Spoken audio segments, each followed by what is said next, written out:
Happy Sunday. অর্ধেক Sunday কাটিয়ে ফেলেছি। ইভিনিং থেকে তোমাদের সাথে আমি জয়েন করে গেলাম আড্ডায়। ঠিক আছে, আমাদের এই আড্ডা পরিবারের আড্ডা বিকেল থেকে শুরু হয়ে গেল। এখন 6টা 6:30 বাজে, আর একটু বেশি হয়তো হতে পারে, 6:30 বাজে। এখন থেকে আমি আমার সমস্ত কিছু রবিবারের সন্ধেবেলা কাজকর্ম শুরু করে দিচ্ছি। ওই দেখো আর একজন এসে গেছে, সেও এখন মানে তার আজকে আবার নতুন প্রসেসে খিদে পেয়েছে জানো। আজকে ওর খিদে পায়নি, ওর মেয়ের খিদে পেয়েছে। হ্যাঁ, মেয়েকে দেখা, মেয়ের খিদে পেয়েছে। সে নাকি মেয়ে সারা দুপুর নাকি খুব ঘুমিয়েছে। ও বলবে, ওর কাছে শোনো যে কি করেছে ওর মেয়ে সারা দুপুর। বলে দাও কি করেছে মেয়ে সারা দুপুর। ঘুমিয়েছে। তারপরে কি বলেছে তোমায়, কিরকম করে বলেছে খিদে পেয়েছে? আমার খিদে পেয়েছে। ওর খিদে পেয়েছে, এই যে ওর খিদে পেয়েছে, বুঝেছো? ওর মেয়ের খুব খিদে পেয়েছে, ওই জন্য আমি কিছু একটু স্ন্যাক্স বানাতে হবে। দুধু ওর খাওয়া হয়ে গেছে, ওর মেয়েরও খাওয়া হয়ে গেছে, কিন্তু তাও আবার পেটটা এরম এরম এরম করে কিরম করে এরকম করছে। আমার খিদে পেয়েছে, আমার খিদে পেয়েছে। চলো কিছু একটা বানাই, চলো তোমাদের সাথেও শেয়ার করি। চলো দেখো, প্রথমে বলে দিই কি কি লাগছে। আমি যেগুলো মানে আগেই জোগাড় করে রাখতে হবে সেটা হচ্ছে আলু সেদ্ধ, বয়েল পটাটো, আর এখানে নিয়েছি আধখানা গাজর, ক্যাপসিকাম, পেঁয়াজ কুচি, 2টো কাঁচা লঙ্কা, আর এটা হচ্ছে ময়দা, 1 কাপ মতন ময়দা। এবার মশলা যা যা লাগবে সেগুলো আমি এক এক করে দেবার সময় বলে দিচ্ছি। চলো দেখো, প্রথমে আমি আলুটাকে সিদ্ধ করে রেখেছি, এটাকে আমি ম্যাশ করব। এবার তার মধ্যে যেগুলো দেব, এই তোমার ক্যারট, ক্যাপসিকাম, পেঁয়াজ, কাঁচা লঙ্কা, এগুলো আমি কুচিয়ে নেব একদম ফাইন চপ। দেখে যাও।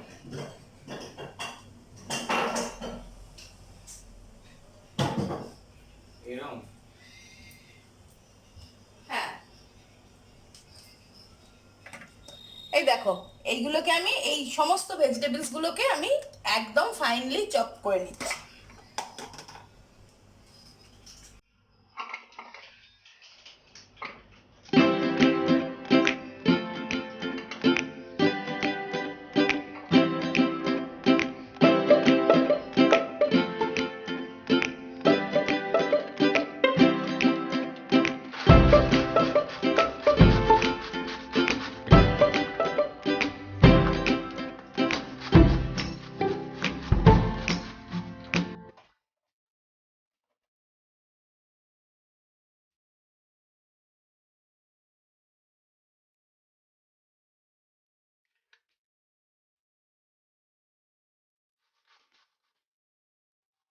দেখো, এবার এর ভেতরে আমি ওইগুলো অ্যাড করে দিচ্ছি।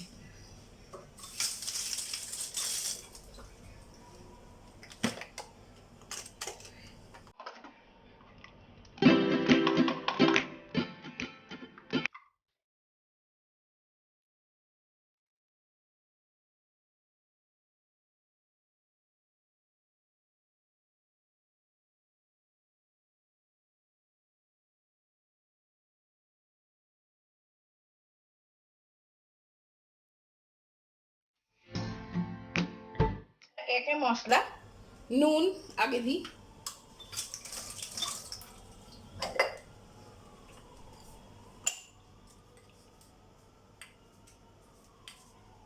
আগেই দিয়ে দিলাম নুন,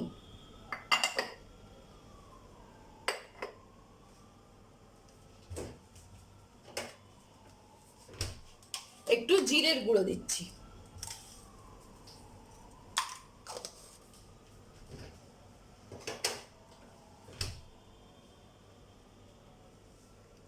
দিয়ে এবার আমি একটু মেখে নিচ্ছি জিনিসটা। এই দেখো,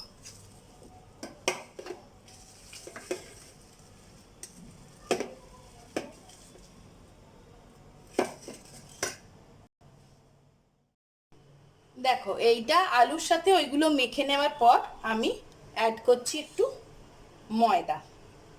আর যেহেতু ময়দা দিলাম, অল্প একটু তেল দেব, ময়াম, অল্প একটু সাদা তেল দিচ্ছি।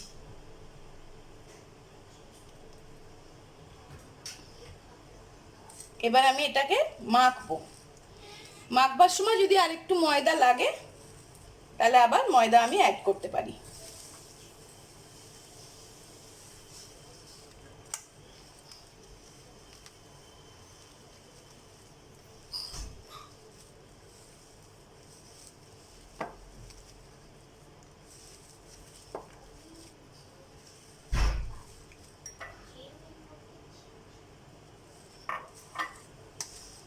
এমন কনসিস্টেন্সিতে মাখতে হবে ডোটা যাতে রুটির মতন বেলা যায়।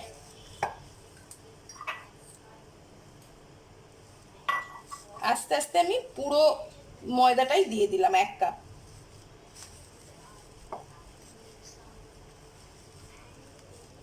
এবার দেখো মোটামুটি আটা মাখার মতন আমার, যেরম ভাবে আমরা আটা পরোটার ডো বানাই সেরম হয়ে গেছে। দেখো এবার এটা থেকে আমি লেচি কাটবো।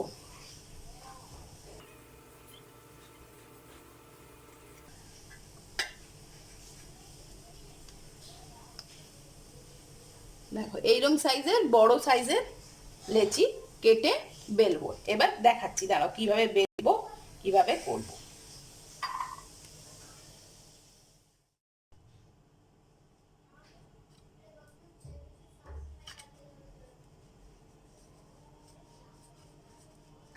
একদম হালকা হাতে বেলতে হবে, আর গুঁড়ি দিয়েই বেলতে হবে, তেল দিলে চলবে না।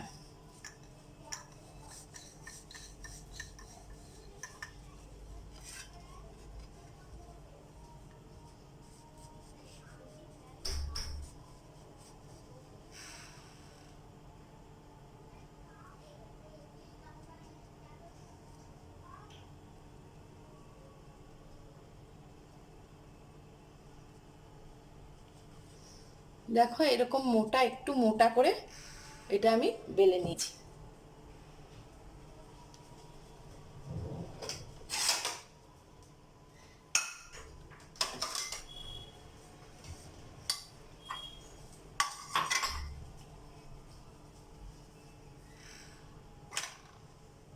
এবারে আরেকটা লেচি নিতে হবে, ওই একই রকম বড় করে লেচিটা নিতে হবে।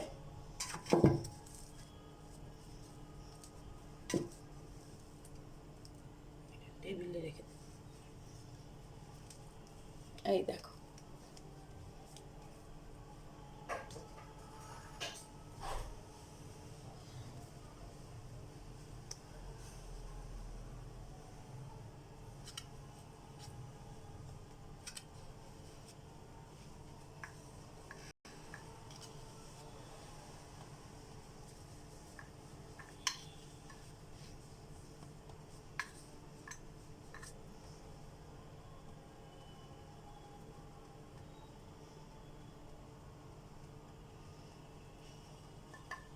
এবার আমি এক্সেস ময়দাটা ফেলে দিলাম। বেশ দেখো সুন্দর একই রকম দুটো গোল বেলেছি।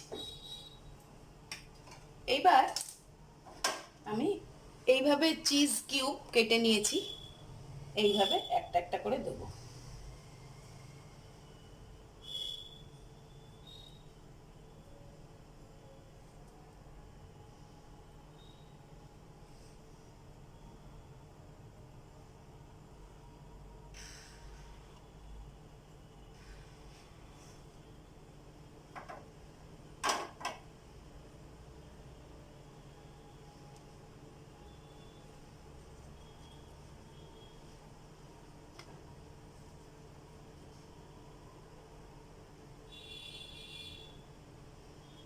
এবার এই দুটোকে আমার এভাবে জুড়ে দিতে হবে যাতে জুড়ে যায় দুটো রুটি।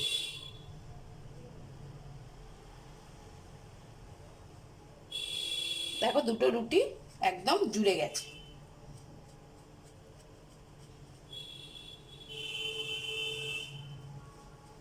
ব্যাস এগুলো একদম জুড়ে গেছে। এইবার আমি কাট করব।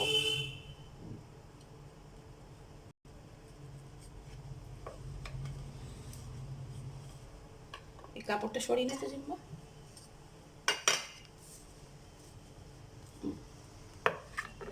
এই দেখো ঠিক পিৎজা পিৎজা যেরকম ভাবে কাটে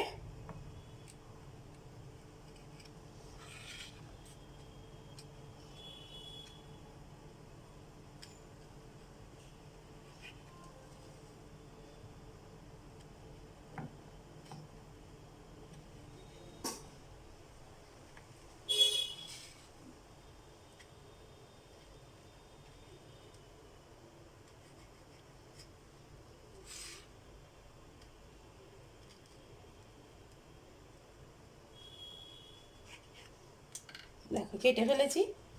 এবার প্রতিটাকে আলাদা আলাদা করে এ করে নেব।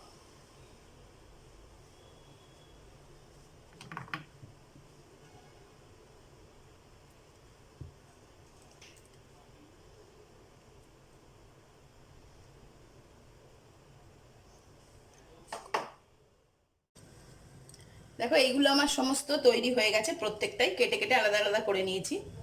এবার এইগুলোকে আমি ভাজবো।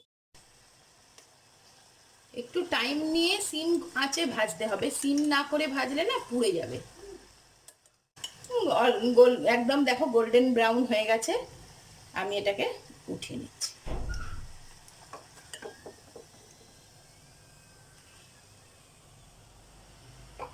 এইভাবে আমি সবগুলোকেই ভেজে নেব।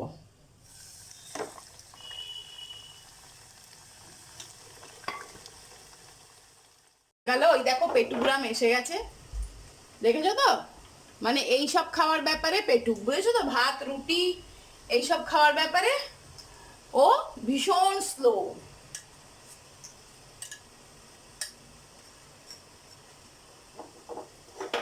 ব্যাস আমার এগুলো রেডি হয়ে গেল।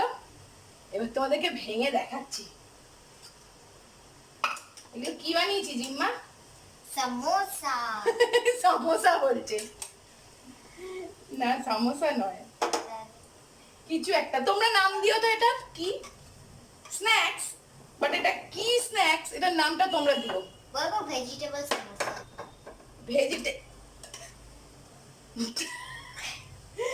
ভেজিটেবলই তো হয় সমোসা, বলো। সমোসা তো ভেজিটেবলই হয়। Cheese samosa. Right, cheese samosa নাম দিয়েছে জিম্মা, চিজ সমোসা।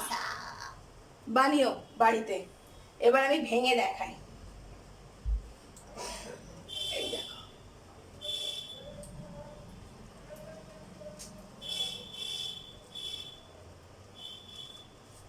এই ভেতর থেকে চিজটা মেল্ট হয়ে বেরোচ্ছে। আর এবারে খেয়ে সার্টিফিকেট দেবে জিম্মা আর সায়ন, বুঝেছো তো? এবার নিয়ে আসো টমেটো সস, নিয়ে এসো। আমি টমেটো সস দিয়ে না, এমনি খাবো। ও এমনি খাবে।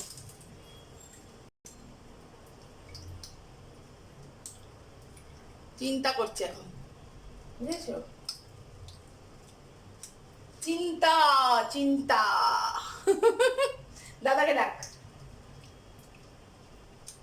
ভালো, কি দুষ্টু দেখো, মানে বদমাইশি বুদ্ধি, মগজে ঠাসা, মগজে ঠাসা। চলো, আর এখানে দাঁড়ানো যাচ্ছে না, প্রচন্ড গরম।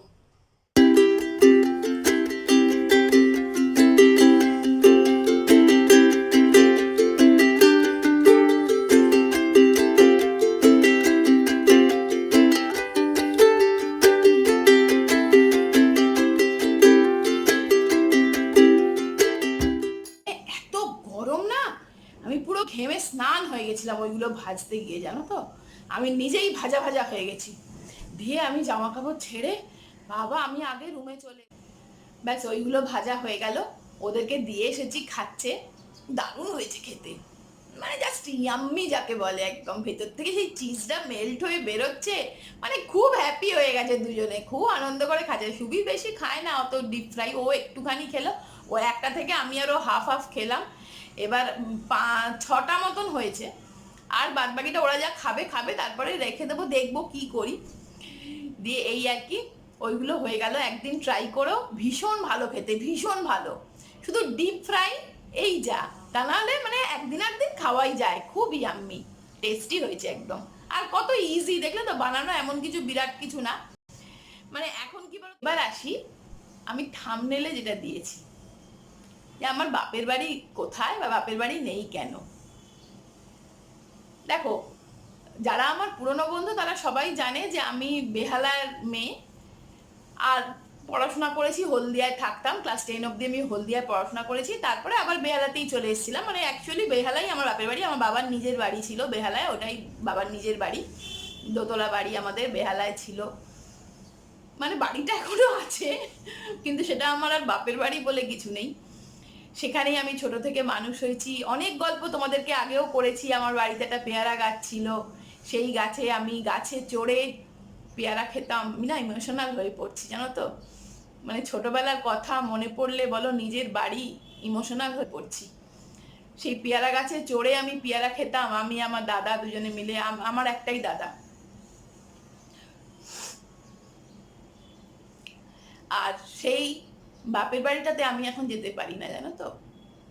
তার কারণ হচ্ছে 2008 সালে আমার বাবা মারা যান। এবার আমার বাবা মারা যাওয়ার অনেক আগেই, মানে তার অনেক আগে, ধরো 2000 সালে কি 2001 সালে আমার দাদা কানাডায় শিফট হয়ে যায়। মানে দাদা, বৌদি, ভাইপো সবাই কানাডায় শিফট হয়ে যায়, কানাডায় চলে যায়। মানে আমার দাদার বাড়ি কানাডা। এবার আমার বাবা আর মাই বেহালায় তারপর থেকেই থাকতেন। আর তারপরে আমার বাবা মারা যাওয়ার পর 2008 সালে আমার বাবা ডিসেম্বর মাসের 25 ডিসেম্বর মারা যায়। কিন্তু আমার মা তো একলা থাকতে পারবে না, একলা থাকতে পারে না। আর আমার মা একটু নরম প্রকৃতির মানুষ জানো তো। যখন আসবে তোমরা দেখবে, আবার আমার প্রিভিয়াস অনেক ব্লগেই মানি আছে, আমরা মাকে মানি বলতাম ছোট থেকেই। আমার দাদাও মানি বলতো, আমিও মানি বলতাম, এবং মানে আমার খুড়তুতো, জাতুতো, মাসতুতো যত ভাই বোন আছে সবাই আমার মাকে মানি বলতো। আর সবাই বলতো মানি মানি মানি সুইটার দেন হানি, বুঝেছো? মানিকে বলতো। আমার মা ভীষণ সুইট, ভীষণ ভালো মানুষ। সেই মাকেও কতদিন দেখিনি জানো। দিয়ে সেই আমার মা একলা থাকতে পারতো না, আমার কাছে থাকতো। এবার বছরে প্রত্যেক বছরই দাদার কাছে যায়, ওখানেও 6 মাস করে গিয়ে থাকে, এখানেও থাকে, আমার কাছেও থাকে। এখানে থাকে, বেতাইতলা বাড়িতে থাকে। বেহালার বাড়িতে একলা একদমই থাকতে পারেনি, কোনোদিন একা থাকেনি বেহালার বাড়িতে। কিন্তু বেহালাতে না আমাদের প্রতিবেশীরা ভীষণ ভালো ছিল, ভীষণ ভালো। মানে পাড়া তো, আমি মানে স্কুল থেকে ফিরে পাড়ায় কার বাড়ি খাবো, মানে যে কোনো যে কারোর বাড়িতে ডেকে আমাকে ভাত খাইয়ে দিত, এরকম। মানে আগেকার দিনে পাড়ায় যেরকম হতো আর কি। সেই কিন্তু আমার বাপি যেদিন থেকে মারা গেলেন না, আমার আর বাপের বাড়ি রইল না। মানে সেই জন্যে আমার, মানে এমনিতে আমার বাপের বাড়ি আছে, আমার শ্বশুরায় আমার ঠাকুমার বাড়ি, সেখানে আমার জেঠু, ছোট কাকা সবাই আছে, সেখানে আমি যাই। আমাকে ওরা ভীষণ ভালোবাসে, মানে নিজের মেয়ের থেকে কিছু কম নয়। আমরা যাই সমস্ত সময়, জামাই ষষ্ঠী হলেও বলে আসবি, এসে জামাই ষষ্ঠী। আমার বাড়িতেও ওনারা আসেন, এই করোনার জন্য কেউ আসতে পারছে না, আসলে এখানে ওরা থাকে। মানে মানে একদম আমার বাবা মার সমান ওরাও। কিন্তু মানে যেটা আমার, যেখানে আমি পড়াশোনা করেছি, যেখানে আমি থেকেছি, আমার নিজের ঘর ছিল, আমার নিজের টেবিল, সেই বাপের বাড়িতে আমি আর যেতে পারি না। এটাই তোমাদের সাথে যে শেয়ার করলাম। আমাকে অনেক বন্ধু তোমরা খালি জিজ্ঞাসা করো, দিদি তোমার বাপের বাড়ি কোথায়, দিদি তোমার বাপের বাড়ি কোথায়। তা আমি আমি এই কথাগুলো হয়তো অনেকবার বলেছি, যে আমার দাদা থাকে কানাডায়, আমার মা সেখানেই আছে, এই সব কথা অনেকবার আগে বলেছি। কিন্তু তবুও তোমরা আবার আমার কাছে খালি প্রশ্ন আসে যে দিদি তোমার বাপের বাড়ি কোথায়। বিভিন্ন কি বলে ব্লগেই দেখি দিদি আমার বাপের বাড়ি, সত্যি তোমরা জানতে চাও আমার বাপের বাড়ি কোথায়। আমার বাপের বাড়ি অ্যাকচুয়ালি এখানে কোথাও নেই। এখন বলতে গেলে আমার বাপের বাড়ি শ্বশুরায় বলতে পারো, কিন্তু আমার বাবা মারা যাওয়ার পর থেকে সেইভাবে আমি বাপের বাড়ি কোনোদিন যাইনি। আর এই আর কি, বিজয়া করতে গেলেও আমি শ্বশুরাতেই যাই। বাপের বাড়ি বলতে আমার ওইখানে আমার ঠাকুমার বাড়িতেই, যেটা আর কি আমার বাবার আদি বাড়ি, ওইখানেই আমি বিজয়া প্রণাম করতেও যাই, ওইখানেই সব। কিন্তু আমার নিজের বাবার যে বাড়িটা, সেখানে আমি যেতে পারি না। এই ছিল মানে বক্তব্য। যাকে তাহলে আজকের ব্লগটা এন্ডিংটা একটুখানি ইমোশনাল হয়ে গেল। যাকে কিছু মাইন্ড করো না তোমরাও তো মেয়ে, সবাই বোঝে বাপের বাড়ি মেয়েদের কাছে কি জিনিস, তাই না বলো? যাকে আজকের ব্লগটা আমি এখানেই শেষ করছি। তোমরা সবাই খুব ভালো থেকো, সুস্থ থেকো, আনন্দে থেকো। আর আমার এইসব বক বক বক বক কাজকর্ম, যদি এতটুকুনিও ভালো লাগে একটা লাইক অবশ্যই দিও। আর যারা আমার চ্যানেলে নতুন, চ্যানেলটা সাবস্ক্রাইব করে আমার পাশে থেকো।